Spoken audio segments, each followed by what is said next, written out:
और हम की ध्वनि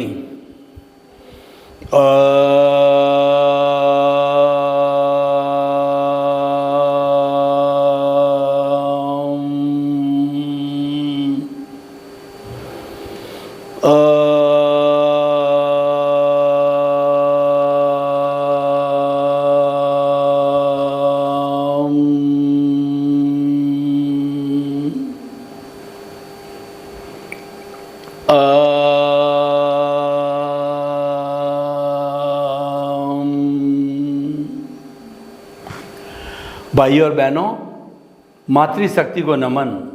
आज का हमारा अति उत्तम विषय कलर थेरेपी।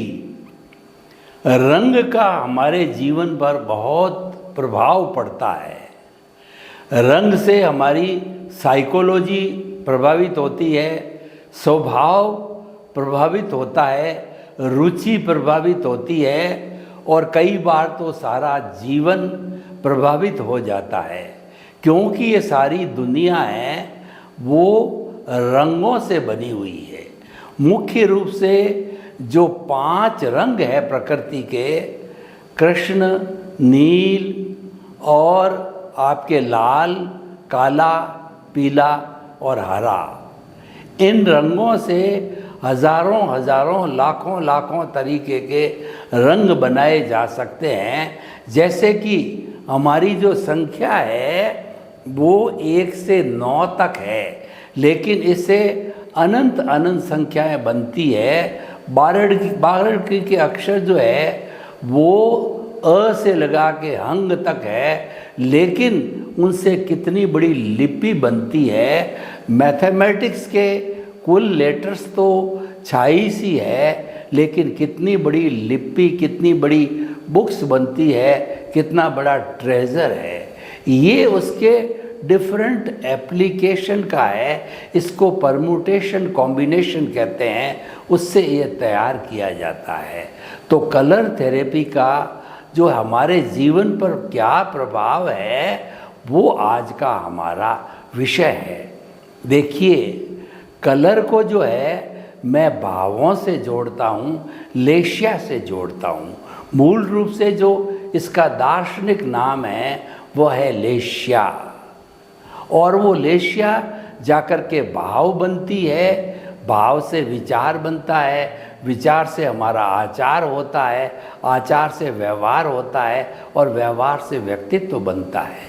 यानी जो गंगोत्री है वो लेशिया है, वो भाव है, वहाँ तक पहुँचना होता है। और ये लेशिया कुल है 6 रंग की होती है। 3 शुभ लेशियाएँ होती है और 3 अशुभ लेशिया होती है। जो शुभ लेशिया होती है वो जो है वो तेजो, पद्म और शुक्ल लेशिया कहलाती है। तेजो लेशिया जो है वो हमें शांति देती है, और तेजो लेशिया जो है उगते हुए सूर्य की तरह, उदित सूर्य जो होता है वो हमारा जो है तेजो लेशिया है। और पद्म लेशिया है वो हल्दी का पीला चमकता हुआ कलर है, वह पद्म लेशिया है। ये हमारे को जो है वो जो है बहुत आनंद की अनुभूति कराती है। तीसरी लेशिया होती है एकदम वाइट कलर की, चमकती हुई ट्यूबलाइट की तरह वाइट कलर की होती है, वो शुक्ल लेशिया होती है। शुक्ल लेशिया का संबंध है प्योरिटी से। जितना जितना हमारी प्योरिटी बढ़ेगी, ज्यों ज्यों आत्मा की पवित्रता बढ़ेगी और हम मुक्ति की ओर जाएंगे। अतः ये जो शुक्ल लेशिया जो है वो निरालंबन ध्यान करने वाले हैं, उन लोगों के आती है, और जिनके कर्म कम रहते हैं उन लोगों के ये लेशिया आती है। तो भाई और बहनों, 3 शुभ और 3 अशुभ लेशिया का जो है हम वर्णन करते हैं कि हमारे, देखिए पूरा सिस्टम बताते हैं आपको कि हमारा मूल स्वरूप का जो आत्मा है वह मोक्षगामी आत्मा है। वो अनंत ज्ञान, अनंत दर्शन, अनंत शक्ति और अनंत सुख का धाम है, परंतु अनादि अनंत काल से अज्ञान इसके साथ में चिपका हुआ है उस अज्ञान को कर्म शरीर कहा जाता है, कारण शरीर कहते हैं, लिंग शरीर कहते हैं, कॉजल बॉडी कहते हैं, और अलग अलग धर्मों ने अलग अलग नाम दिए हैं। कोई पाप पुण्य कहता है, कोई कर्म रज कहता है, कोई अदृष्ट कहता है, कोई देव कहता है। तो अलग अलग नाम है, लेकिन मूल रूप से जो भावार्थ है वह अज्ञान है। इस अज्ञान के कारण ही आत्मा जो है इस शरीर रूपी कारावास के अंदर बंधी हुई है। अज्ञान को हटा दिया जाए, अगर आत्मा के साथ में एक परमाणु भी अज्ञान का, जड़ का परमाणु नहीं है, तो वह विशुद्ध आत्मा होती है। और विशुद्ध आत्मा विशुद्धि है, वो तो मोक्ष में जाने वाली 24 कैरेट का जो है सोना रूप में शुद्धि आत्मा है। लेकिन अज्ञान ने इसको अशुद्ध कर दिया है, अज्ञान ने इसको बद्ध कर दिया है, संसारी बना दिया है, बॉन्डेड कर दिया है।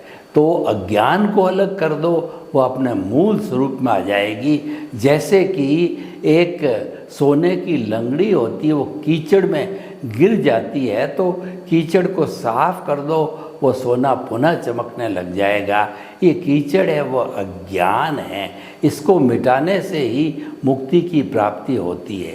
तो भाई और बहनों, देखिए कि जो आज का हमारा कलर थेरेपी है उसको हम चलते हैं, तो ये हमारे आत्मा के साथ में जो कर्म का बद्ध होता है, और जैसे जैसे ये कर्म उदय में आते हैं, जब उदय में नहीं आते हैं तो उपशमन रहते हैं, अबाधा काल कहलाता है। ये आत्मा पर पड़े रहते हैं और आत्मा को किसी भी तरीके से परेशान नहीं करते हैं। आत्मा को और शरीर को परेशानी जो होती है वो बाधा काल में होती है, उदय प्रारब्ध के समय होती है। क्योंकि उदय प्रारब्ध के समय जो है वो अपनी इंटेंसिटी, वो अपना अनुभाग, वो अपना रस है, उसी के अनुसार वो परिणाम देने लग जाता है, वो हिसाब जो है वो देने लग जाता है, वह रिजल्ट देने लग जाता है। तो भाई और बहनों, ये इस तरीके का जो भौतिक जो है चतुस्पर्शी जो कर्म शरीर है, और उसमें से जब उदय और प्रारब्ध चलता है तो लेशाएँ बनती है। अगर शुभ का है, अगर पुण्य का उदय है तो शुभ लेशाएँ आएगी, और पाप का उदय है तो अशुभ लेशाएँ आएगी। और वो लेशाएँ जो है जब आत्मा से अलग होती है, उसकी निर्जरा होती है, तो हमारे जो है कर्म शरीर और आत्मा का जो वलय है, जो बंद वलय है, उसके चारों तरफ जो है एक वलय और होता है, उसको अध्यवसाय कहते हैं। तो अध्यवसाय हर प्राणी के जो एकेंद्रीय होता है, वायरस होता है, निगोद होता है, तो हर एक का अध्यवसाय होता ही है। और उस अध्यवसाय के माध्यम से ही कोई भी प्राणी कर्मों का बंद करता है। और जो बेचारे एकेंद्रीय होते हैं वो अध्यवसाय बहुत कमज़ोर होता है, वो ज़्यादा कर्म बंद नहीं कर पाते हैं। तो अध्यवसाय में से जैसे जैसे ये लेशाएँ निकलती है वो कलरलेस होती है, और अध्यवसाय में से निकल करके, और ये हमारा जो अवचेतन मन है, हमारा जो तेजस शरीर है, ल्यूमिनियस बॉडी है, सब कॉन्शियस माइंड है, ये भी हमारे भीतर है, उसको टच होती है। सब कॉन्शियस माइंड जो है इस दुनिया की सबसे बड़ी फैक्ट्री है, इससे बढ़कर के इस दुनिया के अंदर कोई फैक्ट्री नहीं है। तो हमारा सारा रूपांतरण होता है, जो प्रोडक्शन होता है, वो सारा जो है वो अवचेतन मन में होता है, सब कॉन्शियस माइंड के अंदर होता है। तो जो कलरलेस लेशाएँ हैं आकर के अवचेतन मन को जब टच होती है, तो पहले हम व्याख्या करते हैं शुभ भावों की। शुभ भाव के अंदर जो है अगर वो तेजोलेशिया है, उगते हुए सूरज का अरुण रंग है, वैसी लेशिया का कलर उसको मिल जाता है। अध्यवसाय से निकलने के बाद तो वो लेशिया कलरलेस होती है, लेकिन अवचेतन मन को जो है टच होते ही वो कलरफुल यानी कि वो अरुण रंग की हो जाती है। अरुण रंग की ये शुभ लेशिया है और शुभ लेशिया हमारे को शांति देती है, यानी जीवन के इसके उदय होने पर जीवन में जितना भी कार्य आता है वो शांति प्रदान करने का आता है। वह जीव स्वयं शांत रहता है और दूसरों को शांति कैसे मिले उसके लिए वह लोगों से बर्ताव करता है। तो ये हमारा तेजोलेशिया हो गया। अब देखिए, अगर उदय और प्रारब्ध के अंदर अध्यवसाय से जो हमारा जो है पद्मलेशिया निकलती है, यानी चमकता हुआ पीला रंग हल्दी जैसा जो है कलर मिल जाता है उसको अवचेतन मन से टच होते ही कलर लेशिया के, तो ये जो लेशिया है ये हमारे जो है आनंद की अनुभूति कराती है। आनंद किन किन चीज़ों में होता है? हम परोपकार करते हैं, किसी की सेवा करते हैं तो उसमें आनंद की अनुभूति होती है।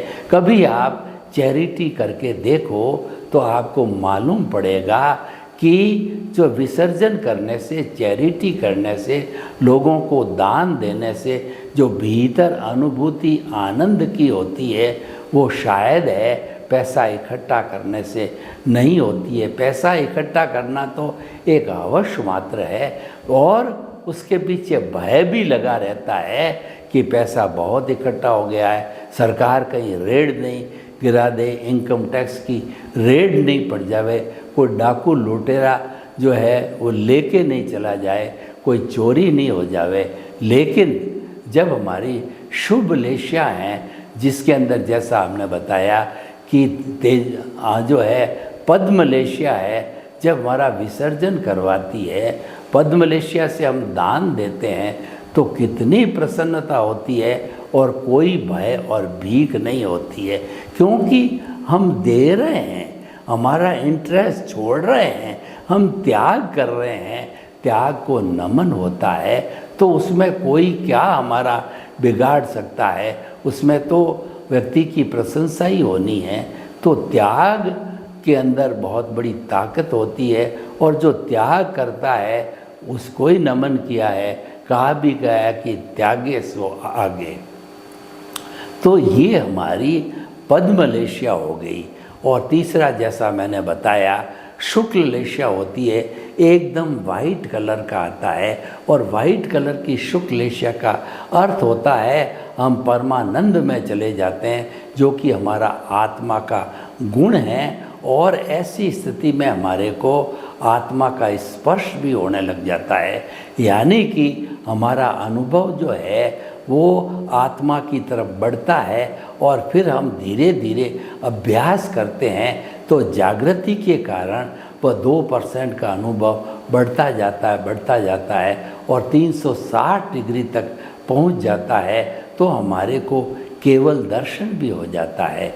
जितने भी हमारे तीर्थंकर और केवली होते हैं वह इसी रूट से पहले आत्मा का स्पर्श होता है जिसको सम्यक दर्शन कहते हैं, और ये स्पर्श होने के बाद के अंदर ज्यों-ज्यों हमारे ज्ञान दर्शन यानी सम्यक ज्ञान दर्शन का डेवलपमेंट होता जाएगा त्यों ही शुद्धिकरण होता जाएगा, यानी कि तेजोलेशिया से पद्मलेशिया होती हुई शुक्ल लेशिया की उपस्थिति होने लग जाएगी।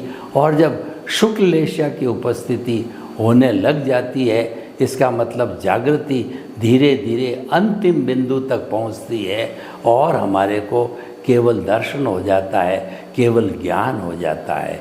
तो भाइयों और बहनों, ये हमारा जो है पद्मलेशिया, शुक्ल लेशिया और जो है तेजो पद्म और शुक्ल लेशिया का विवेचन है। ये शुभ भाव है, ये व्यक्ति को जो है मोक्ष की ओर ले जाते हैं। अब दूसरे रूप में देखिए, अगर हमारा जो है पापोदय हुआ है, पहले पुण्योदय हुआ था, पापोदय हुआ है, तो कृष्ण नील और कापोत है, ये जो है अलग अलग ब्लंट जो है वो कलर यानी गहरा कलर। कृष्ण जो लेशिया होगी वो गहरे काले कलर की होगी और इसके अंदर पंचेंद्रिय वध है, हिंसा करना है, दावानल लगाना है, पूरी की पूरी सोसाइटी के अंदर आग लगा देना है, गाँवों को जला देना है।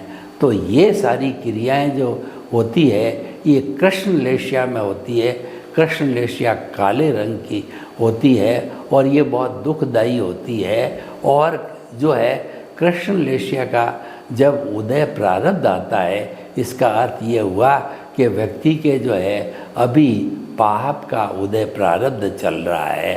तो हमारे जो है जब ये अच्छा शुभ लेशाएँ होती है तो हमारा पुण्योदय होता है और हमारे पुण्योदय चलता रहता है, वरना पापोदय चलता है। ये कृष्ण नील और कापोत लेशा से, कृष्ण नील वाला जैसा मैंने बताया कि वो 5 इंद्रियों वाले व्यक्ति का या जानवर का वध कर देता है, उसको मांस खाता है और जो है वो बड़े बड़े घने जंगल को दावानल के अंदर भी आग लगा देता है, घरों को जला देता है, यानी महाहिंसा करने लग जाता है कृष्ण लेशिया वाला।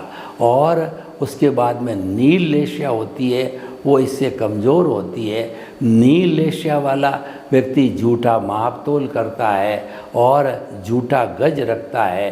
वो 100 सेंटीमीटर नापने के बनिस्बत 90 ही जो है माप करके देता है, तो वह अपना अलग से झूठा गज रखता है। तो ऐसी चीज़ें जो है वो नील लेशिया से आती है कि व्यक्ति के अंदर बुराइयां पैदा हो जाती है, क्योंकि वो पाप का कारण बनती है।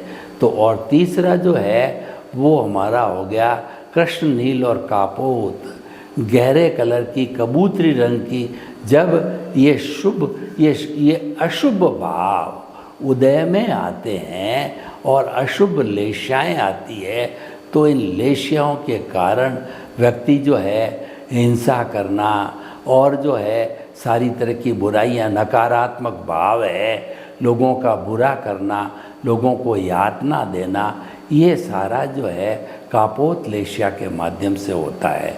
तो भाई और बहनों, कृष्ण नील कापोत अशुभ लेशिया अशुभ भाव है और तेजो पद्म शुक्ल लेशिया शुभ भाव है। और ये भाव ही मुख्य कार्य करते हैं। जो हमारे कर्मों का बंधन होता है उसके अंदर भावों की एप्लीकेशन कैसी है वो मुख्य काम आता है। जब हमारा जो कोट चढ़ता है उसके ऊपर, हमारे भावों के ऊपर कोट चढ़ करके वो कर्म शरीर बनता है, तो उस स्थिति के अंदर वर्तमान का ज्ञान दर्शन और कुदरत का संजोग, पिछले जन्म का ज्ञान दर्शन और उसके बाद में जो प्रोसेसिंग फैक्ट्री है जो कि इसको फिनिश जो है वो गुड्स को फिनिश करती है, तो उसके अंदर जो है वो हमारा मन बुद्धि चित्त अहंकार रूपी जो प्रतिष्ठित आत्मा हाजिर होती है। तो ये सारा जो है ग्रहण करने के बाद में जैसी प्रतिष्ठा की जाती है उसके जो है ज्ञान दर्शन के आधार के ऊपर अगर सम्यक ज्ञान सम्यक दर्शन की एप्लीकेशन हो गई, हमारे केंद्र में अगर प्रभु विराजित हो गए, तो वह एप्लीकेशन होने के कारण हम मुक्ति की ओर प्रयाण कराएंगे। वो हमारी संवरपूर्वक निर्जरा हो जाएगी। और एक दूसरी स्थिति देखिए कि कोई व्यक्ति जो है वो बुरे विचारों वाला, बुरे भावों वाला वैसी प्रक्रिया करता है, तो उस व्यक्ति के जो है वो अज्ञान रूपी जो है वह उसके जो है वो ज्ञानावर्णीय दर्शनावर्णीय और मोहनीय कर्म का उपयोग करेगा और उपयोग करके मिथ्या ज्ञान मिथ्या दर्शन का एप्लीकेशन करेगा। उसकी एप्लीकेशन करने से जो परिणाम आएगा वो देहाध्यास का परिणाम आएगा, यानी कि जो हमारे को अच्छे परिणाम मिल रहे थे तो ऐसा करने से बुरे परिणाम का जो है हमारा ये सारा कार्बन शरीर है बढ़ता जाएगा। तो हमारे को इस जीवन के अंदर पनिशमेंट मिलता है या अवार्ड मिलता है, ये सारा तय करने वाला जो है ये हमारा जो कर्मों की आवक है वही इन सब चीज़ों को तय करता है। नहीं, भाव है वो लाइव पार्ट है, भाव ही कर्मों का बंधन करता है। और सबसे बड़ा जो कर्मों के बंधन का जो भाव पक्ष के अंदर होता है, तो उस पक्ष में कर्मों का बंधन है वो कर्ता भाव से होता है। वो कर्ता भाव क्या है कि संबंध, सत्ता, संपत्ति, और जहाँ पर हम जन्म लेते हैं, मन, वचन, काया और पांचा इंद्रियाँ जिससे जगत संचालन होता है, सब देखने के अंदर जो है अगर हम देहाध्यास के हो जाते हैं, अगर हम उसको कुदरती रचना नहीं देखते हैं और अगर उसके साथ हम राग द्वेष मिला देते हैं, उसके साथ हम अशुद्धि करते हैं, तो वही हमारे लिए मिथ्या ज्ञान, मिथ्या दर्शन का जो है वह कार्य बनेगा। तो इस तरीके से सृजन क्या करना है ये हमारे हाथ पर निर्भर है कि सृजन करने के अंदर आत्मा की सत्ता पर जो है किसी का कोई कानून नहीं चलता है। उदय प्रारब्ध के ऊपर प्रकृति का कानून अवश्य चलता है और वह जैसे जैसे उसके कर्म उदय में आ रहे हैं ऐसा ऐसा व्यक्ति को वो एहसास कराता रहता है। तो भाई और बहनों, हमारा तेजो पद्म और शुक्ल लेशिया है, ये शुभ लेशिया हैं और इनको कभी अशुभ लेशिया आए तो पूरी ताकत के साथ, पूरे आत्मविश्वास के साथ में इसको जो पक्ष को जो है शुभ भावों को खड़ा कर दो, तो जो आने वाले अशुभ भाव है कि बेटे की जो है अशुभ भाव है, तो अशुभ भाव जो है तिरोहित हो जाते हैं, भाग जाते हैं। तो इसीलिए जो हमें ये सारा भावों का खेल है, लेशिया से जुड़ा हुआ है, ये कलर थेरेपी कहलाता है। कलर थेरेपी में हम अलग अलग कलर दे करके व्यक्ति की इच्छाओं का भी जो है हम अलग से अंकन कर सकते हैं। उदाहरण के तौर पर देखिए, अगर कोई व्यक्ति जो है बहुत अस्वस्थ है, बहुत कमज़ोर है और वह आराम से बैठ करके न तो पढ़ाई कर सकता है, न फिज़िकल लेबर कर सकता है, तो ऐसे व्यक्ति को हम जो लाल कलर होता है, उस लाल कलर का जो है वो एक पूरा जो है कोड बना के उसमें रखते हैं, तो उसके अंदर शक्ति जागृत होती है। तो निष्कर्ष के तौर पर हम आपको बताना चाहते हैं कि कलर थेरेपी का सारा संबंध जो है हमारे जगत से है और जगत के अंदर जो अलग अलग तरह के कलर से जो है हमारा कार्बन शरीर बनता है वह हमारे सब ध्यान में रहता है। तो इसीलिए हमें ये कोशिश करनी चाहिए कि जब जो है हमारे साथ के अंदर कलर जो है ये जोड़ दिए जाते हैं, तो हमको अशुभ भावों को दूर रखना चाहिए और शुद्ध भावों की एप्लीकेशन ज़्यादा करनी चाहिए। शुद्ध भाव की एप्लीकेशन का अर्थ ये हुआ कि हम प्योरली आत्मा का चिंतन करें कि आत्मा कौन है, आत्मा कैसे जीवन यापन करती है और आत्मा जब चली जाती तो क्या होता है। आत्मा की भजना करते हैं, आत्मा का चरण स्पर्श करते हैं और आत्मा जो अज्ञान रूपी कारावास में है उसको छुड़ाने की पूरी तैयारी करते हैं। तो ये जो है हमारे साथ में जोड़ दिया जाता है। तो इस तरीके से भाई और बहनों, लेशिया का सीधा संबंध भावों से है, सीधा संबंध है आत्मा से है, क्योंकि ये ज्ञान दर्शन से जुड़ा हुआ है। जो विषय ज्ञान दर्शन से जुड़ा नहीं होता है वो जड़ कहलाता है, उसमें संवेदना नहीं होती है, उसमें किसी भी तरह का जो है वो फीलिंग्स नहीं होती है। अतः हम अपने जीवन को शुभ भावों से जो है वो संपूर्ण करें। सर्वे भवन्तु सुखिनः, सर्वे सन्तु निरामया। लोग के जीवों को सुख मिले, शांति मिले, आनंद मिले, प्रेम मिले, सौहार्द मिले और हम सभी हिल मिल करके अपने लेशियों को शुद्ध करके और अच्छा ध्यान करें। आपके प्रति मंगल भाव।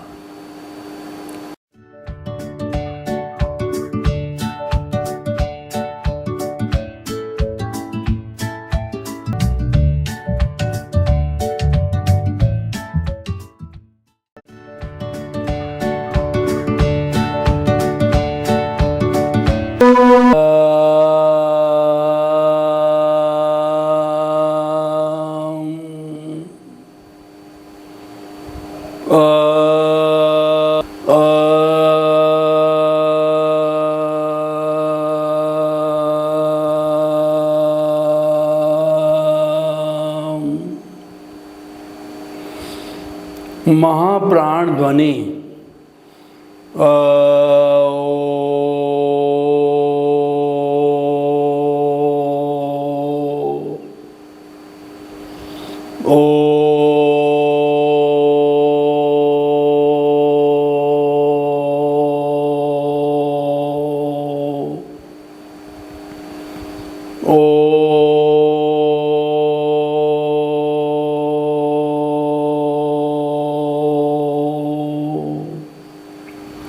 भाइयों और बहनों, मातृशक्ति को नमन। आज का हमारा बहुत सुंदर विषय है सूर्य किरण चिकित्सा। चिकित्सा का अर्थ होता है पैथी, चिकित्सा का अर्थ होता है इलाज करना। हम सूर्य की किरणों से किस प्रकार इलाज कर सकते हैं। सूर्य इस पूरे ब्रह्मांड को ताप देता है, रोशनी देता है, प्रकाश देता है।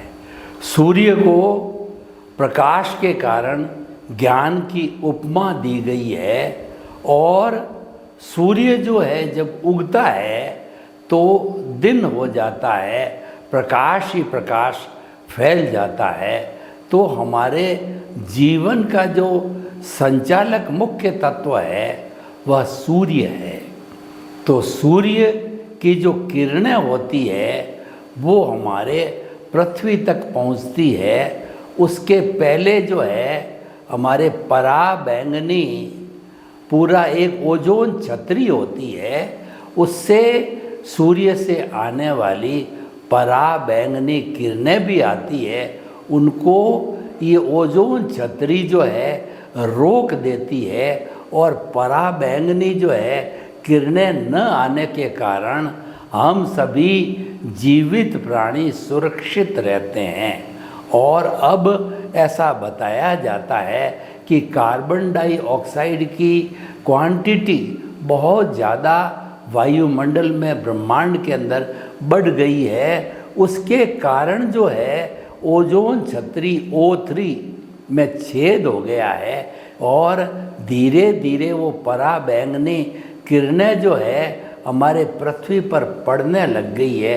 उसीलिए जो नए बच्चे अभी पैदा होते हैं वो कमज़ोर, लूले, लंगड़े और अपाहिज पैदा हो रहे हैं। वो सारा जो है पराबैंगनी किरणों का प्रभाव है। हमें उसे रोकना चाहिए।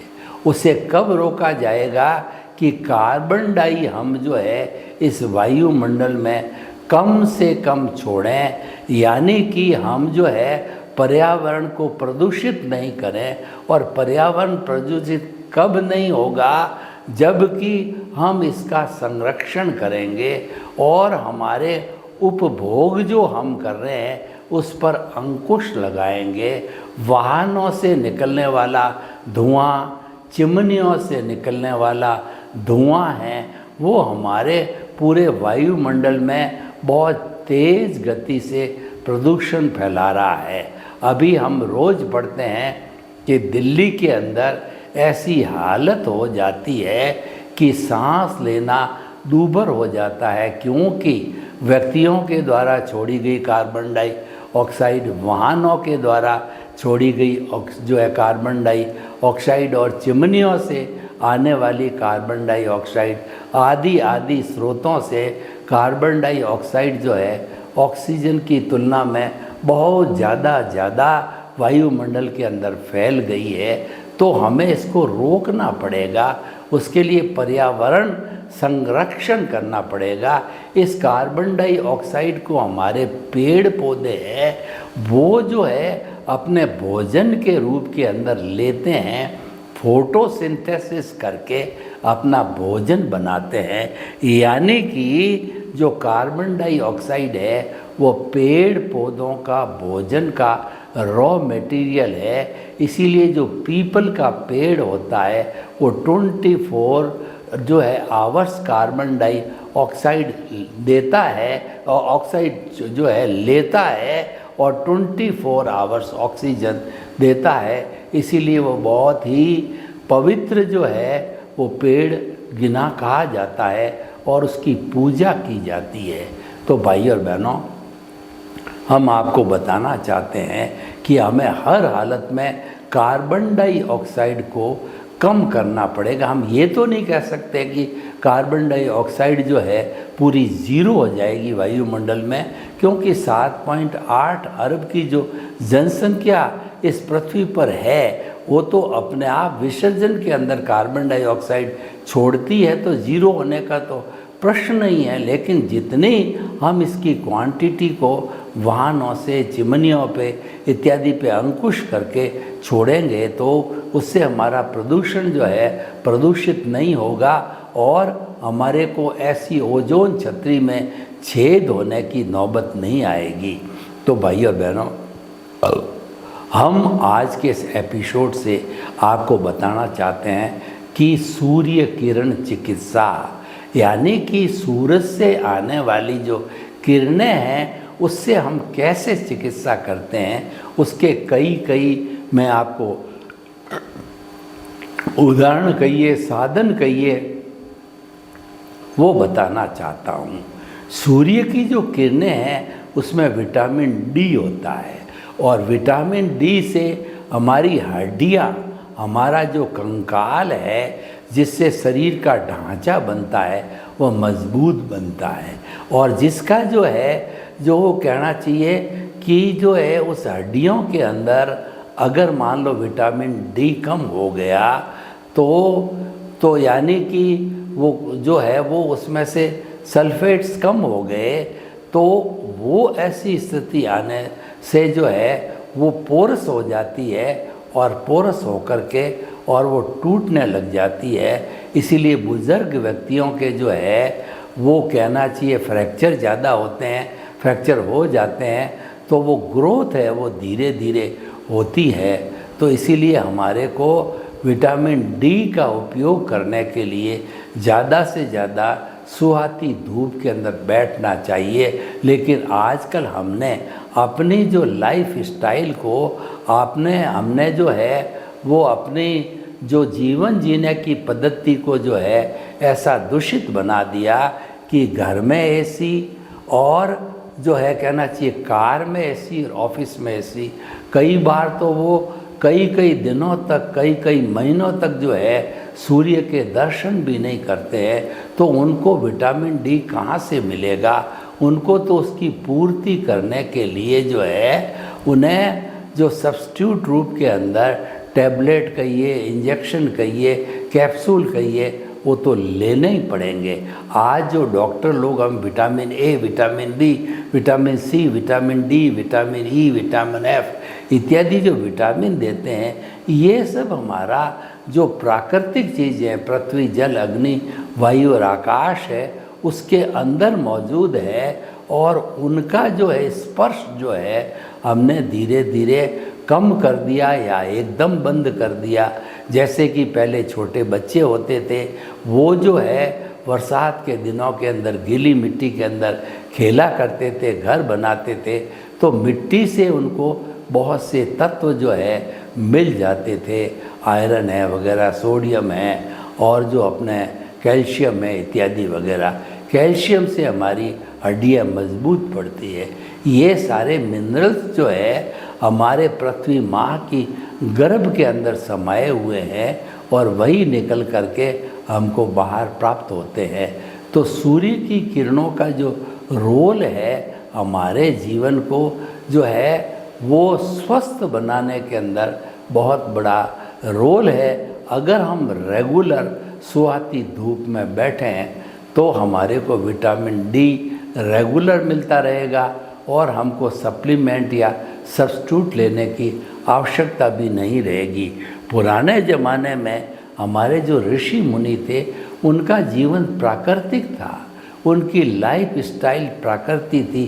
क्यों कि वो नदी के किनारे जो है आश्रम कुटिया बना करके, आश्रम बना करके रहते थे। गोबर से नीपा जाता, गोबर बहुत पवित्र होता है और जम्स वगैरह लगते नहीं हैं और वो परिश्रमी होते थे।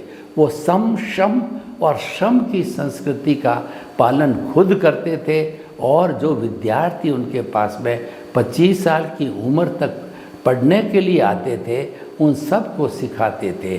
सम, शम और सम की संस्कृति जिसने सीख ली है वह एक सज्जन व्यक्ति, एक होलिस्टिक व्यक्ति बन जाता है। उसको जो है वो कहीं से भी कहना चाहिए कमज़ोरी आने की संभावना नहीं रहती है।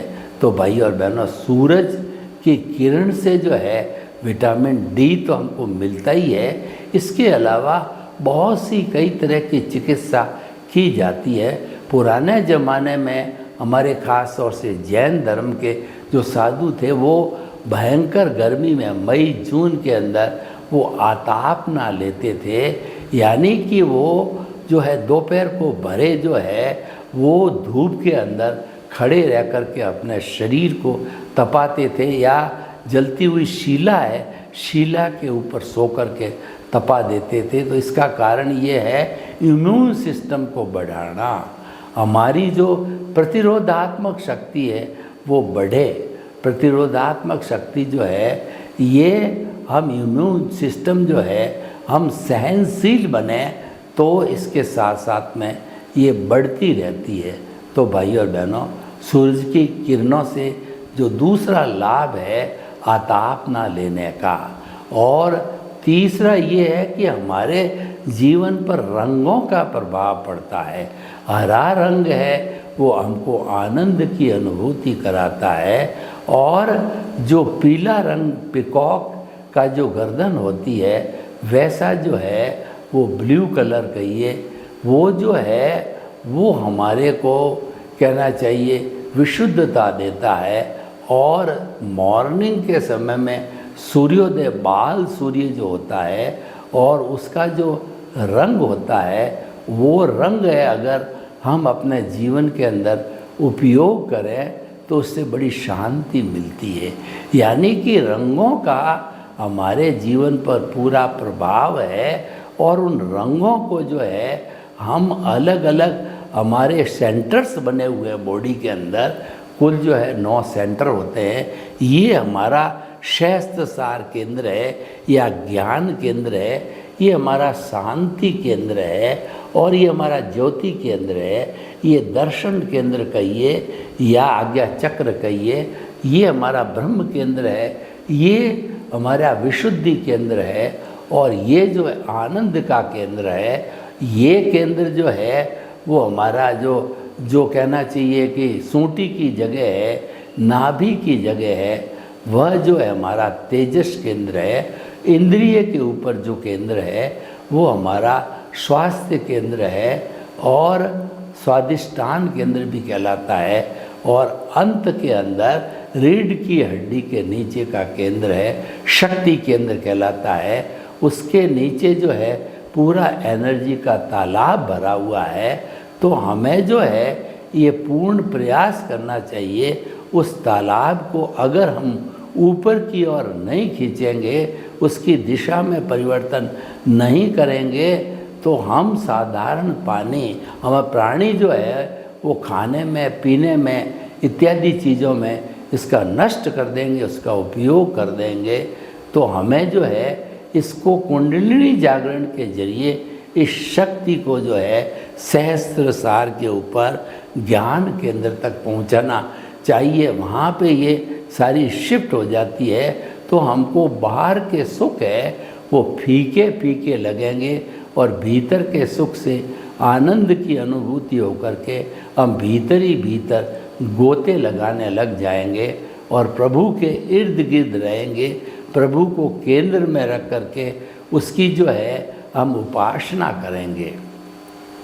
तो भाई और बहनों, हम जो है ये सारा जो है कर रहे थे कि हमें अलग अलग जो है बिंदुओं के ऊपर कलर को जो है उपयोग में लेना है। तो जो हमारा ये कलर थेरेपी का विषय ये कि सूर्य की किरणें हैं, तो सूर्य की किरणों को मान लीजिए जो कलर जो है उसका हमें पानी पीना है। ऐसा भी बताया जाता है कि कलर्ड पानी अगर व्यक्ति लेना चालू कर दे तो उसके अलग अलग फ़ायदे होते हैं। जैसे कि ब्लू कलर जो कि ऑलरेडी जो है हमारे सूरज की किरणों में है, लेकिन वह जब जो है रिफ्रैक्शन होता है, यानी कि जब वह किसी शीशी में डाला जाता है और उसको अगर जो है मान लीजिए कि हमारे को हरा कलर करना है, तो हरा कलर की शीशी लेके उसमें स्वच्छ पानी भर करके उस कलर की शीशी को के अंदर सूर्य की गर्मी में रख दिया जाता है, तो वो धीरे धीरे वो कलर है वो जाकर के पूरा का पूरा पानी में जो है वो उस कलर को होकर के वो वैसा रिजल्ट देने लग जाएगा, क्योंकि उसके अंदर जो है सूर्य की किरणों का जो कॉम्बिनेशन है वो हमारे कलर के साथ में हो गया।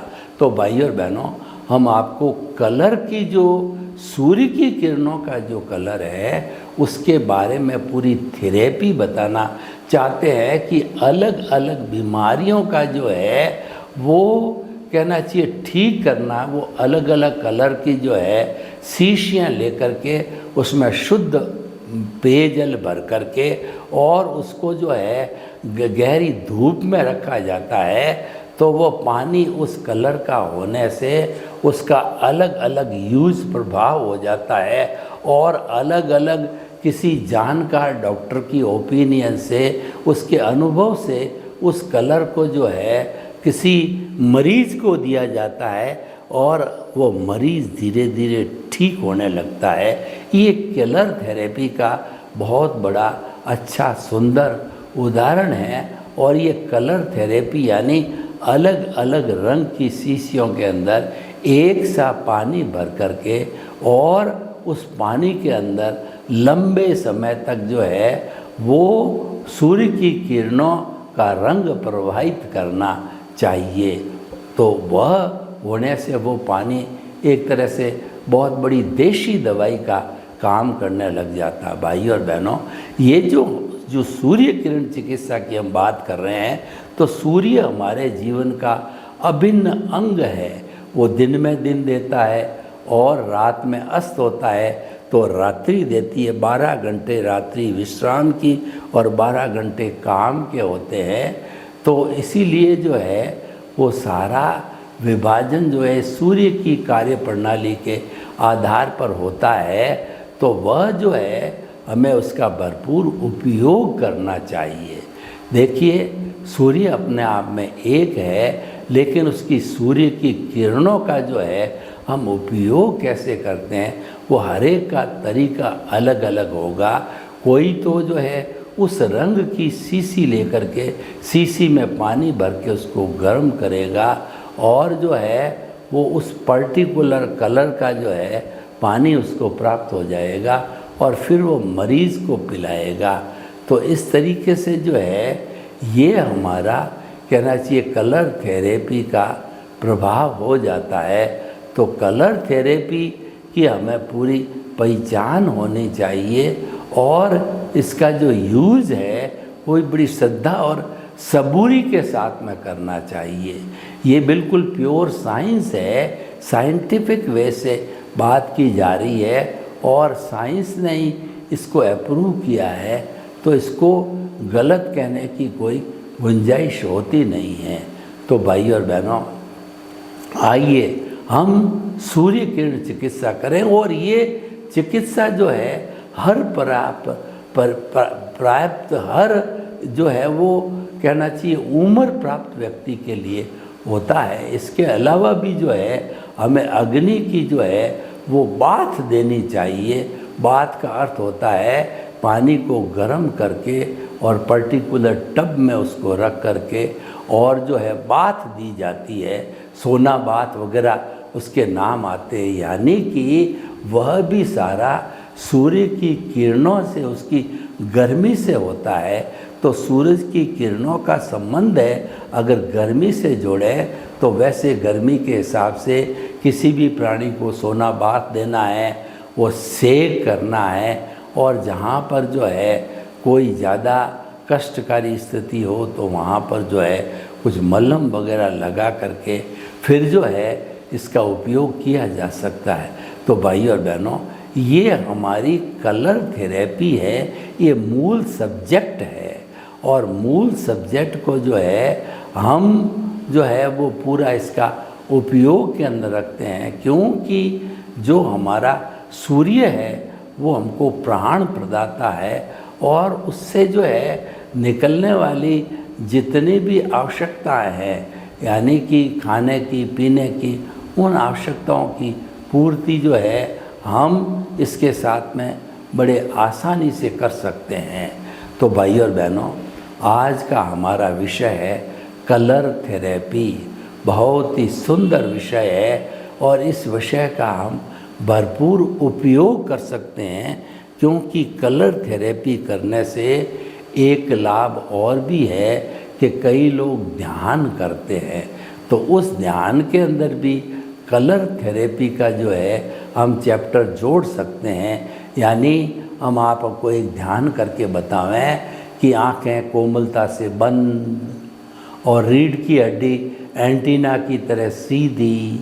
अब आप सुझाव दीजिए कि जो है पूरे शरीर के दोनों अंगूठों से लगा करके पंजा, हाथ, घुटना, एड़ी, अब आप सुझाव दीजिए कि शरीर का निचला भाग शिथिल हो रहा है, शिथिल हो रहा है। अब आप इसको जो है ये जो भाग जो हमने सिलेक्शन किया है इसके अंदर पुनः जो है आप जो है दीजिए और इसको प्रज्वलित करके और इसको साफ कीजिए। इस तरीके से ये करते करते जो है हमारे भीतर बहुत बड़ी ऊर्जा का संचार होगा और हम इस कार्य को बहुत अच्छी तरह से करने लग जाएंगे। तो भाइयों और बहनों, मैं आपको बता रहा था कि जो ये सारा जो कलर के प्रयोग है, यानी कि सूर्य चिकित्सा की जो बात चल रही है, इसके अंदर हम अलग अलग के कलर का भी उपयोग करके, चाहे खाली शीशियों के माध्यम से हो या जो है उस तरह की बात को दे करके किया जा सकता है, तो उससे हम एक अच्छी कलर थेरेपी कर सकते हैं। तो निष्कर्ष की भाषा में मैं आपको बताना चाहूँगा कि कलर का हमारे जीवन पर बहुत प्रभाव है और जो हमारी आत्मा का लक्षण सम्यक ज्ञान, सम्यक दर्शन है, वो आत्मा का लक्षण है, उसका गुण है और उसके गुणी से कभी अलग नहीं होता है। तो उसको जो है हमें अच्छा बनाने के लिए हमारी जो है वो सूर्य चिकित्सा पद्धति है, उसका उपयोग लिया जा सकता है। यानी एक व्यक्ति को अपना स्वास्थ्य मेंटेन करने के लिए जो है उसको सूर्य की किरणों का भरपूर उपयोग करना चाहिए। वो प्राकृतिक जीवन होता है और जो प्राकृतिक जीवन जीता है उसको सप्लीमेंट के रूप में विटामिन डी लेने की आवश्यकता नहीं होती है। तो सूर्य की किरणों के माध्यम से जो अलग अलग कलर की बोतलों के अंदर स्वच्छ पानी डाल करके और जब उसको गर्म किया जाता है तो वो अलग अलग तरह की बीमारियों के उपचार के अंदर काम आने लगती है। और सूर्य की अग्नि, जिसको हम ताप बोलते हैं, उस ताप को प्राकृतिक चिकित्सा के अंदर सोना बाथ वगैरह कई तरह की गर्म बात होती है, उसमें उपयोग होता है। जैन साधु संत है वो आतापना लेते हैं सूर्य की तेज़ गर्मी के अंदर, जो है वो बैठ करके सो करके उस आतापना से जो है अपनी सहनशीलता, अपने ह्यूमन सिस्टम को जो है बढ़ाते हैं। तो इस जो है कलर थेरेपी के अनुसार जो है हम अशुभ भावों को भी शुभ के अंदर बदल सकते हैं, क्योंकि जो है शुभ भाव है वह हमारे कलर से जुड़ा हुआ है। कलर थेरेपी और सूर्य किरण चिकित्सा है, ये दोनों व्यक्ति कोई अगर करता है तो वो प्राकृतिक चिकित्सक बन जाता है। सर्वे भवन्तु सुखिनः, सर्वे सन्तु निरामया। लोग के जीवों को सुख मिले, शांति मिले, आनंद मिले, प्रेम मिले, सौहार्द मिले और हम सभी जो है प्राकृतिक चिकित्सा और सूर्य किरण चिकित्सा के माध्यम से अपने शरीर को स्वस्थ रखें। आपके प्रति मंगल।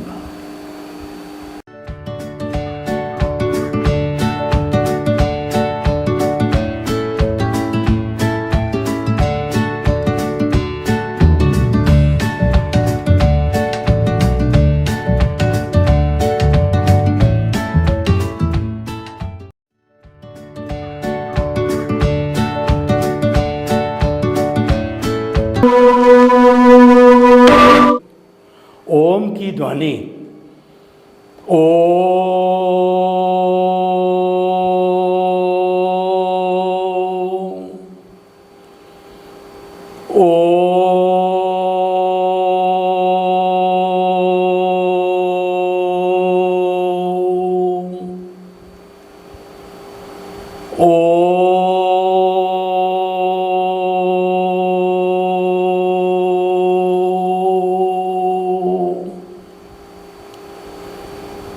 अरम की ध्वनि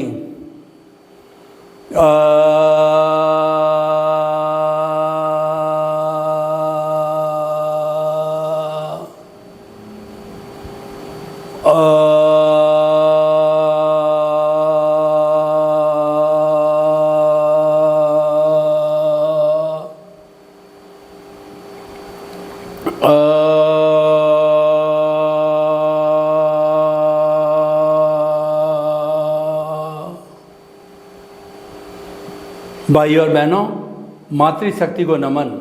आज का हमारा अति उत्तम विषय सत्यम शिवम सुंदरम। ये एक त्रिवेणी है। हमारी भारतीय संस्कृति में त्रिवेणी को बहुत ऊंचा स्थान दिया गया है, क्योंकि त्रिवेणी से कोई निष्कर्ष निकलता है। हमारी कोई भी सरकार है, अगर कोई बड़ा ठेका देती है या कोई बड़ा करोड़ों रुपयों का सामान खरीदती है, तो वह कम से कम 3 ठेकेदारों को कोटेशन प्राप्त करके फिर कॉन्क्लूज़न निकालती है। 3 से कॉन्क्लूज़न निकालना आसान होता है, 2 से 1 से कॉन्क्लूज़न निकलता नहीं है। और 3 की वैरायटी होने से हम सिलेक्शन भी कर सकते हैं।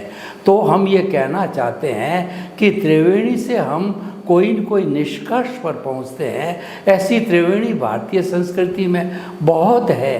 ब्रह्मा विष्णु महेश, और अपने जो गंगा जमुना सरस्वती, और 3 देवियों में से दुर्गा सरस्वती और लक्ष्मी, हे गे उपादे, दे ध्याता ध्यान, दृश्य दृष्टि दृष्टा। ऐसी बहुत सी त्रिवेणी हैं जिसे निष्कर्ष निकलता है।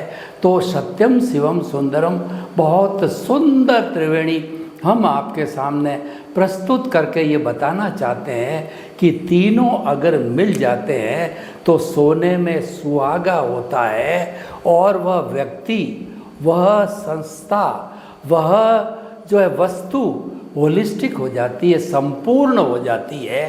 क्योंकि ये 3 बड़े तत्व, हमारी प्रकृति भी देखिए, प्रकृति में 3 बड़े गुण हैं, सत्व रजस और तमस है। उससे हमारी और प्रकृति का पूरा निष्कर्ष निकल जाता है। आयुर्वेद के अंदर भी 3 तरह के वात पित्त और कफ जो है ये कारण बताए गए बीमारी के।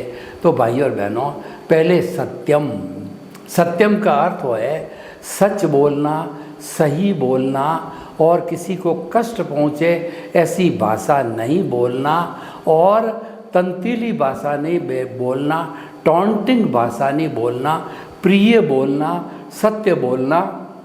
और हमारे शास्त्रों में कहा गया है, यद्यपि सत्यम लोक विरुद्धम नाचरणीयम नाचरणीयम। यदि 100% सही सत्य हो लेकिन किसी का बुरा होता हो तो ऐसा आचरण भी नहीं करना चाहिए, क्योंकि किसी का जीवन बिगड़े तो वह आपका सत्य निरूपण किस काम का रहा। इसीलिए हमेशा हमें वाणी जो है वो सत्य, मीठी, प्रिय बोलनी चाहिए। कहा भी गया है कि ऐसी वाणी बोलिए और मन का आपा खोए, औरन को शीतल करे और आपो शीतल हो। राजस्थानी में कहावत है कि बोलिया के लाद्या। किसी व्यक्ति की परीक्षा करनी हो तो व्यक्ति 2-4 शब्द बोले, 1-2 सेंटेंस बोले, 1 आध पैराग्राफ बोले, तो हम उससे पूरा उसकी गहराई, उसके व्यक्तित्व, उसकी समझ, उसके विचार के बारे के अंदर पूरा निष्कर्ष निकाल सकते हैं। क्योंकि वाणी के अंदर बहुत बड़ी ताकत होती है। तो ये बात सत्य की बात आई। और हमारी भारतीय संस्कृति में तो सत्यवादी राजा हरिश्चंद्र ने सत्य के लिए अपना राजपाट छोड़ दिया और 12 वर्ष तक वह जो है वो दूसरों के यहाँ नौकरी करता रहा। पूरी कहानी इस प्रकार है कि परशुराम जी ने देखा कि राजा हरिश्चंद्र की मुझे परीक्षा लेनी चाहिए, उसको सत्यवादी राजा हरिश्चंद्र कहते हैं, तो वास्तव में वो ऐसा है या नहीं है, उसकी परीक्षा लेने के लिए जो परशुराम जी आए और उन्होंने कहा कि मैं ऋषि हूँ, मुझे कुछ दक्षिणा दो। राजा लोग ऋषि महर्षियों को दक्षिणा दिया करते थे। तो उन्होंने कहा बोलिए महाराज मैं आपको क्या दक्षिणा दूँ। उन्होंने कहा क्या मैं मांगूँ वह दोगे, कि हाँ जो आप मांगोगे वही दूंगा। तो उनकी परीक्षा करने के लिए सत्यवादी राजा हरिश्चंद्र को परशुराम जी ने कहा मुझे तुम्हारा पूरा राज्य दे दो। तो जो है वो और अपनी तारा रानी दोनों जो है जंगल के अंदर चले गए। तारा रानी ने तो किसी के बर्तन मांजने का काम किया और वो किसी जो है वो चंडाल के घर पर जो है वह ड्यूटी देने लग गया और इस तरीके से वो अपना 12 साल का पीरियड पूरा करते हैं। अंत समय में क्या होता है कि तारा रानी का जो बेटा यानी राजा हरिश्चंद्र का बेटा गुजर गया और उसके पास में तारा रानी के पास में पैसे नहीं थे उसका दाह संस्कार करने के लिए, कफन देने के लिए। और पहले शमशान में कफन मांगा करते थे, कफन था नहीं, तो वो तारा रानी अपने बच्चे को शमशान में लेकर गई। तो शमशान के जो कहना चाहिए था वो चौकीदार था, उसने कहा कि जो है आप कफन लाओ, नहीं तो मेरे जो है मालिक का हुक्म है बिना कफन किसी का भी दाह संस्कार नहीं कर सकते। तो फिर आखिर जो है वो तारा रानी ने अपनी साड़ी फाड़ करके उसको दे दी। उनकी परीक्षा पूरी हुई और फिर उनको अपना राज्य पुनः लौटा दिया गया। तो ये राजा हरिश्चंद्र जो है बहुत हमारे भारत के अंदर सत्यवादी हुए हैं और उनके नाम की कसमें खाई जाती है। कोई व्यक्ति अगर ईमानदार होता है तो उसके नाम की कसम खाई जाती है। तो सत्य जो है एक जीवन का बहुत बड़ा कहना चाहिए मूल्य होता है। जो सत्यवादी होता है वो 108 मणकों में अलग से चमकने वाला चांदी का मणका होता है, क्योंकि वो गुणशील होता है, वह गुणी होता है।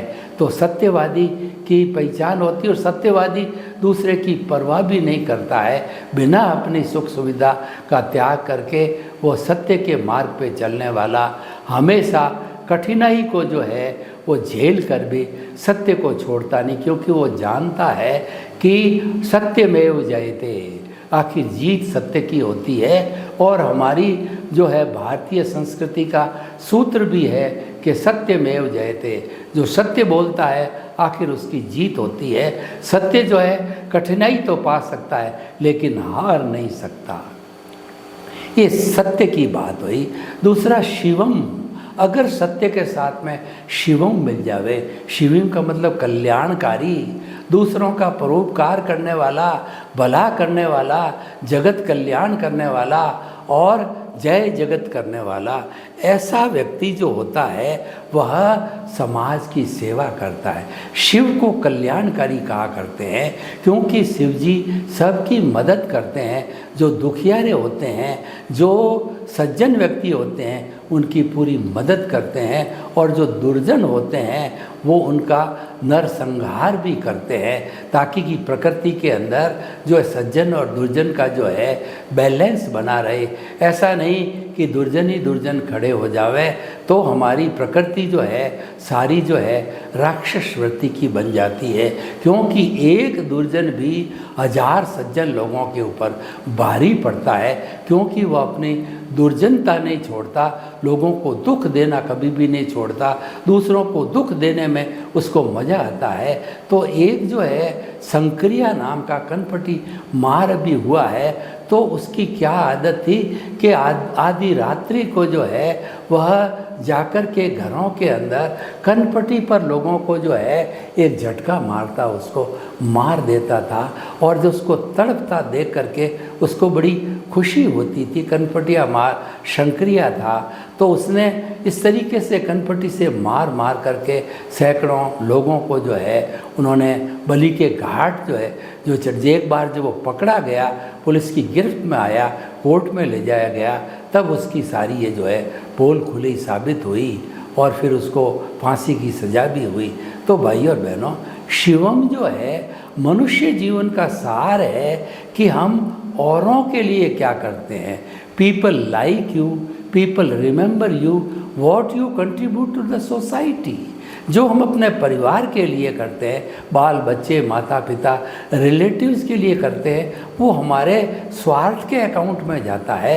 और जब सोसाइटी के अकाउंट में कुछ चैरिटी करते हैं, दान करते हैं, पुण्य करते हैं, और जो लोग जो अभावग्रस्त हैं उनकी तन से, मन से, धन से और उनकी रोटी, कपड़ा, मकान, शिक्षा, चिकित्सा माध्यम से सेवा करते हैं, तो वह कंट्रीब्यूट किया जाता है। ऐसा व्यक्ति हमेशा याद किया जाता है। वो पुराने ज़माने से जो महान लोग हुए हैं, जिन्होंने जनता की सेवा की है, आज भी उनकी सैकड़ों जन्म शताब्दियाँ मनाई जा रही है। स्वामी विवेकानंद है, महात्मा गांधी है, और दयानंद सरस्वती है, राजा राम मोहन राय है, कबीर जी है, रहीम जी है, और कई ऐसे महापुरुष हमारे हुए हैं जिन्होंने दुनिया को बहुत कुछ दिया, दुनिया का भला किया, दुनिया का परोपकार किया, तभी वो याद किए जाते हैं। तो शिवम का अर्थ होता है परोपकारी बनो। सत्य का अर्थ होता है सच्चा बोलो, मीठा बोलो, और लोगों का नुकसान हो ऐसा बोलो। अब हम सुंदरम की तरफ आते हैं। अगर सत्यम शिवम सूत्र के साथ में सुंदरम मिल जावे, सुंदरम का अर्थ होता है कि वह अच्छी दिखाई देना। अब अच्छा दो तरह का होता है, एक तो बाहरी आवरण से अच्छा दिखना, एक भीतर से अच्छा दिखना। बाहरी आवरण के अंदर मनुष्य की बॉडी लैंग्वेज होती है, उसके कपड़े भी आते हैं, क्योंकि man is known by the company he keeps. वो कौन सी कंपनी में होता है, जो कैसी संगत में रहता है, वह भी एक व्यक्तित्व का जो है भाग होता है। कैसे कपड़े पहनता है, कैसा बोलता है, कैसी बॉडी लैंग्वेज है, और क्या खाता है, क्या पीता है, खान पान, रहन सहन, आचार विचार, इन सब से जो है हमारा बाहर का व्यक्तित्व बनता है, और वह सुंदर कहलाता है। और भीतर का सुंदर व्यक्तित्व वह होता है जो परहित सरिस धर्म नहीं भाई, पर पीड़ा सम नहीं अदमाई। वो हमेशा ये सोचता रहता है कि मुझे दूसरों का भला करना है, उसके समान कोई धर्म नहीं है, और दूसरों का बुरे करने के समान के अंदर कोई पाप नहीं है। इस रीति से वो हमेशा काम करता है। वो हमेशा ये चिंतन करता है कि हे मेरे भीतर विराजमान शुद्ध आत्मा परमात्मा भगवान ईश्वर, मुझे ऐसी शक्ति दो, जागृति दो कि मैं किसी के दोष नहीं देखूं, मेरे मन में किसी के प्रति बुरे भाव नहीं आवे, मेरे द्वारा किसी को दुख न हो, दुख न हो, दुख न हो, मैं किसी के प्रति अभिप्राय और ओपिनियन नहीं दूं, मेरा राग द्वेष हर क्षण घटता रहे, मुझे हर जन्म में मनुष्य जीवन मिले ताकि मैं कर्मों को काट करके मुक्ति को जा सकूं, हर जन्म में मेरे को मोक्ष के लायक कर्म मिले, हर जन्म में मेरे को ज्ञानी पुरुष सद्गुरु मिले, अनुभवी मिले, जो मेरा जो है मोक्ष का मार्ग प्रशस्त करे। यानी कि सुंदरम वह होता है जो भीतर विधायक भावों से रहता है। वो भीतर थिंक पॉजिटिव, डू पॉजिटिव और बी पॉजिटिव की विचारधारा से चलता है। थिंक पॉजिटिव वाला हमेशा जो है दुख में से सुख निकालने की कला जानता है, और वह हर परिस्थिति में संतुलित रहता है, हर परिस्थिति के अंदर समभाव में रहता है, वो प्रज्ञा चक्षु होता है, और वह जो है वो कहना चाहिए स्थित प्रज्ञ होता है। गीता की भाषा में वो संतुलित व्यक्ति हुआ करता है, वह पंडित कहलाता है, जो कि भीतरी जगत में हमारा प्रज्ञा का जगत है उस तक जाता है। वो किसी का अन्याय नहीं करता है, और वह समभाव में रहता है, सम और सम की संस्कृति का पालन करता है। ऐसा व्यक्ति जो है वह एक आदरणीय, पूजनीय और वंदनीय होती है, क्योंकि उसका भीतर का सौंदर्य जो है बहुत महान होता है। भीतर का सौंदर्य किसका अच्छा होता है? जो अपने भीतर विराजमान परमात्मा प्रभु ईश्वर को केंद्र में रखता है और उसकी साक्षी से काम करता है। और ये हमारा आर्ट ऑफ द विजन कहलाता है। आर्ट ऑफ विजन सनातन सत्य पे आधारित होता है और सनातन सत्य जो है वह किसी जो सिद्धांत के ऊपर आधारित होता है। सिद्धांत कभी बदलता नहीं है। हमारे सनातन सत्य का जो सिद्धांत है वो कुदरत और कुदरती कानून है और उस कुदरत और कुदरत कानून के बीच के अंदर जो हमारी कुदरत है उसको इस ब्रह्मांड के सभी लोगों को भरण पोषण और उनको पनिशमेंट अवार्ड देना होता है।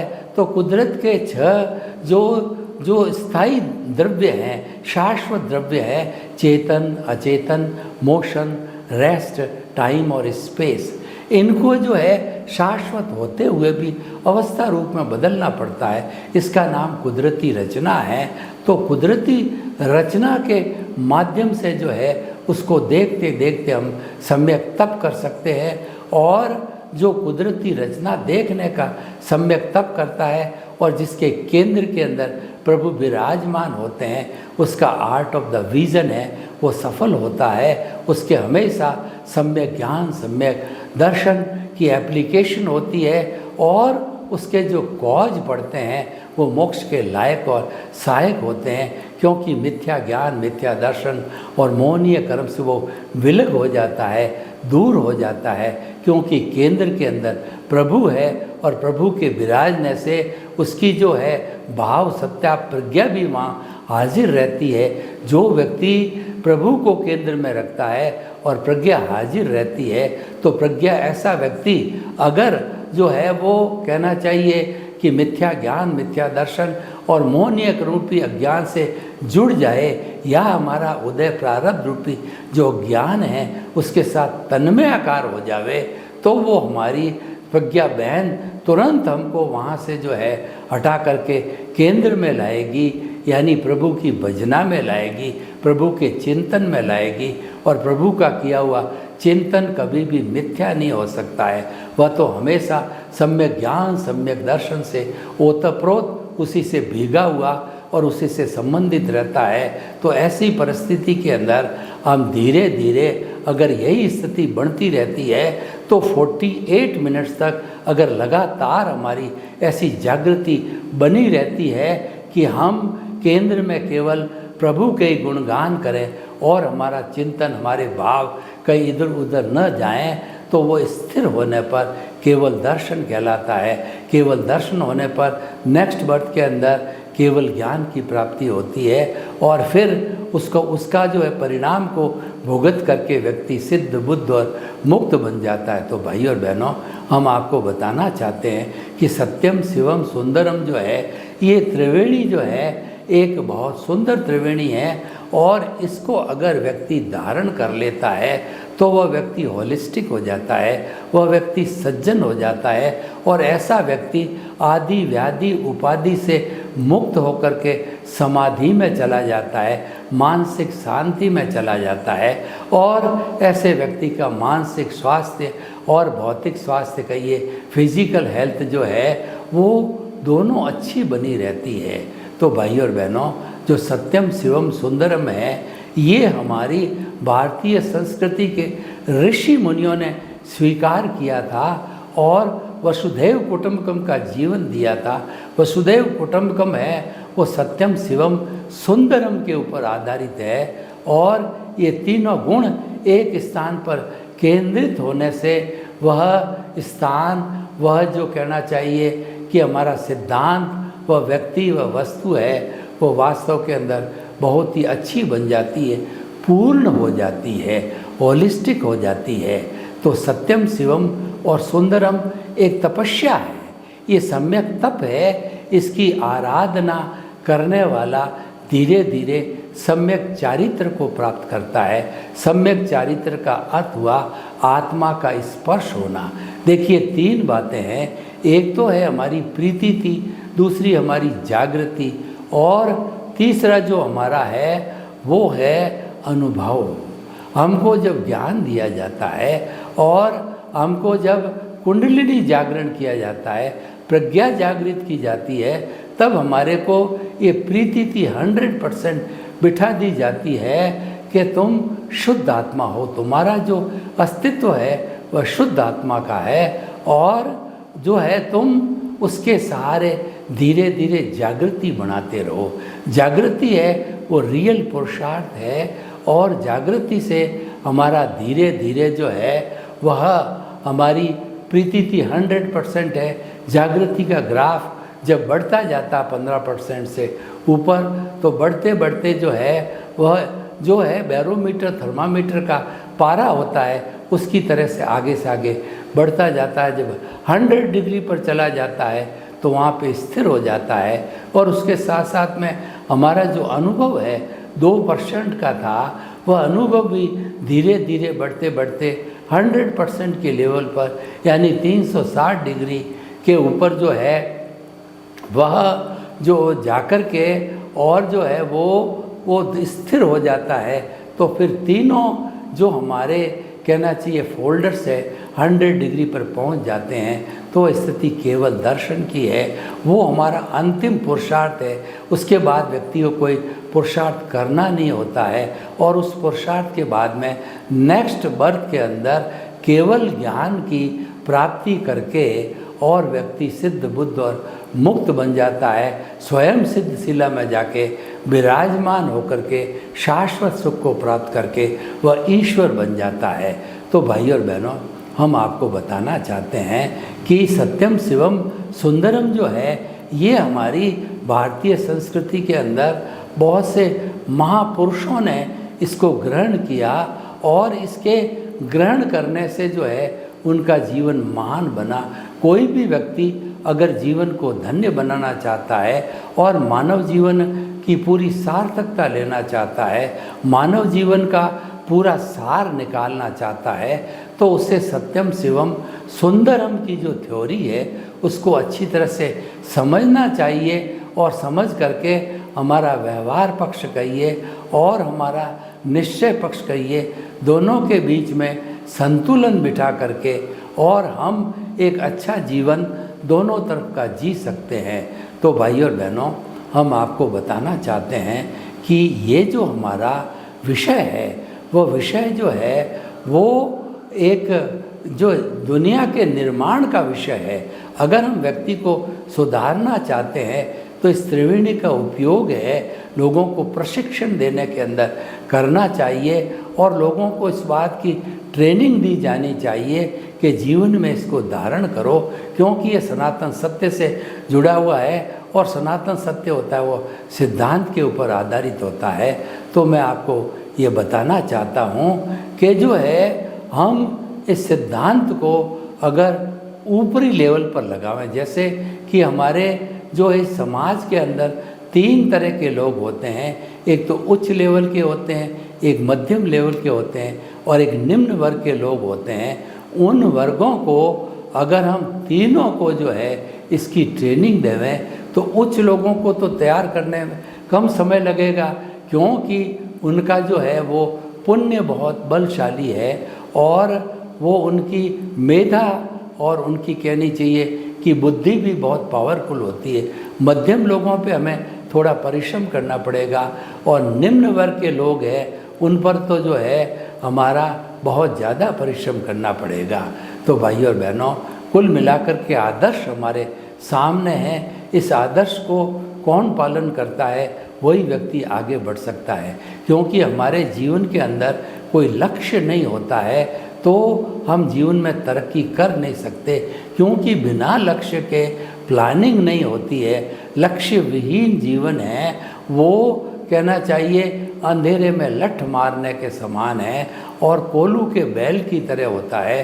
कोल्हू चलता है जब बैलों के जो है आँख के पट्टी या गोगस लगा दिए जाते हैं ताकि उनको चक्कर नहीं आए, और जब बैल घूमते रहते हैं उनको पता नहीं कि हम कितने किलोमीटर चले हैं।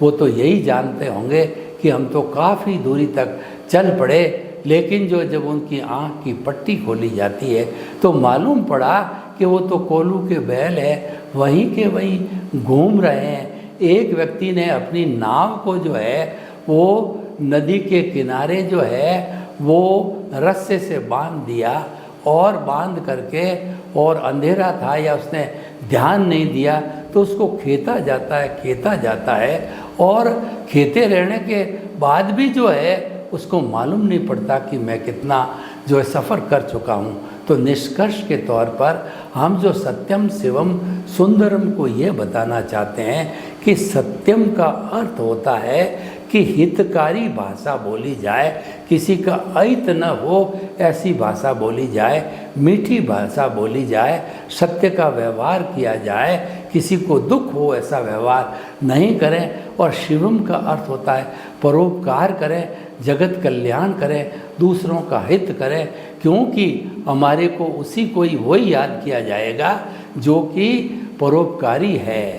तो हम जो है आपके प्रति मंगल भावना करते हैं कि सर्वे भवन्तु सुखिनः सर्वे सन्तु निरामया, लोक के जीवों को सुख मिले, शांति मिले, आनंद मिले, प्रेम मिले, सौहार्द मिले और हम सब हिल मिल करके सत्यम शिवम सुंदरम की साधना करें। ओम शांति।